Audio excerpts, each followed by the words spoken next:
All right, let's open up a case file that's, well, it's a real mind bender. We're talking about a detective, a crime scene that shouldn't even exist, and a conspiracy that's not just citywide, it's dimension-wide.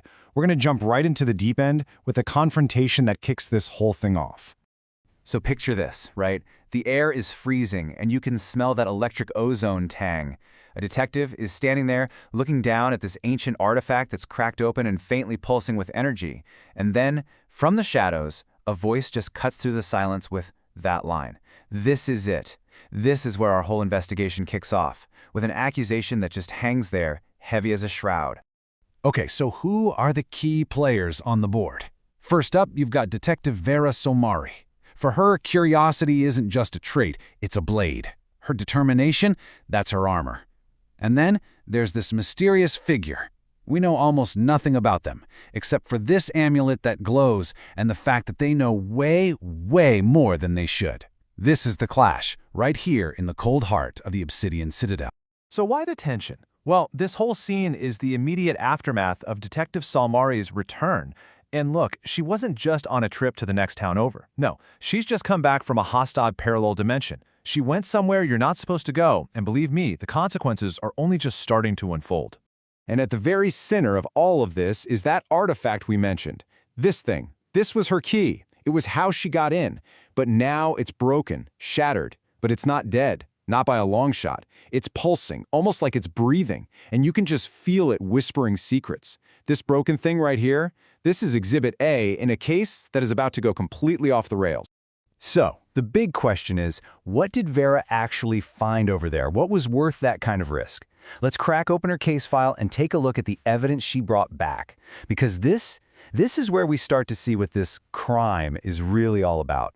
Yeah, see, Veyra wasn't looking into some simple burglary or whatever. She stumbled onto something much, much bigger.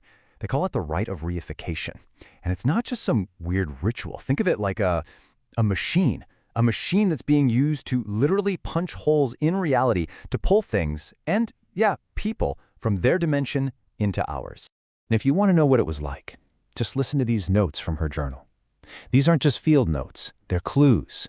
She writes, "The sky was a spiral of fractured light, like the Citadel's stained glass, but alive." Then there's this. "The entity called me the Unbound. Why?" And this one is chilling. "The whispers here are louder now. They're not just echoes, they're waiting." So as Veyra starts putting all these pieces together, the picture that emerges it's just terrifying. This is not the work of some lone wolf. Nope. This is organized. It's a coordinated effort. We've officially leveled up from a simple crime to a full-blown interdimensional conspiracy. Okay, so here's her working theory. You know those whispers she mentioned? She doesn't think it's just static. She thinks they're coordinates, actual locations.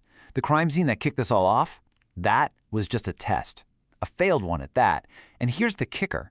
This whole machine of theirs, it's leaky. Hostile things from the other side are slipping through the cracks. And this is when our mysterious figure drops this absolute bombshell of a warning on her. See, by figuring all this out, Veyra hasn't stopped a thing. All she's done is wave a giant flag and announced her presence to whatever is waiting on the other side. She's not just a detective on a case anymore. She's now the main event, the primary target.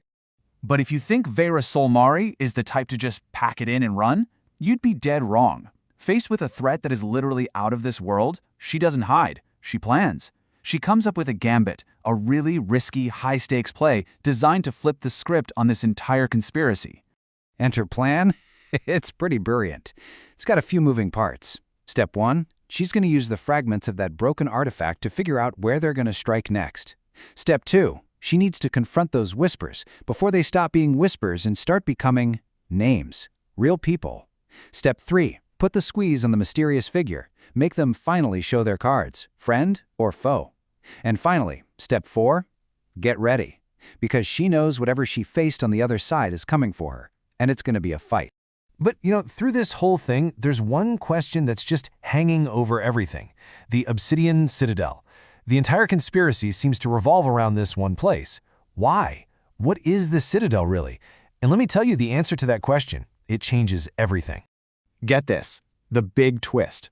The Obsidian Citadel isn't a fortress. It's not a stronghold. It's a prison. And that whole right of reification, this big, complicated, dimension-hopping crime, it's a jailbreak. They're not trying to bring things in, they're trying to break something out. And suddenly, the whole case is turned on its head. And with that revelation, everything shifts. The case just went from urgent to red alert desperate. This isn't about solving a crime anymore. This is about stopping a catastrophe. And yeah, the clock is now officially ticking. Right on cue, the mysterious figure pops up with one last cryptic warning. They say the clocks in the Citadel are wrong now. Time itself is broken. Veyra's on a deadline, but it's a deadline where time isn't even working right. She has 12 hours. And just to really drive home how bad things are, Veyra glances down at her own watch, and the hands are moving backward. At the same time, a bell starts to toll somewhere nearby, but there's no bell tower, there's nothing. The basic laws of physics are just coming apart at the seams. This jailbreak isn't just a crime, it's literally fracturing reality. So, that brings us right here, to the edge of the cliff. Time is literally running out backwards. We know there are hostile things closing in, and Detective Solmari has to make a choice, right now, no pressure. But the fate of maybe 2 entire dimensions is riding on what she does next.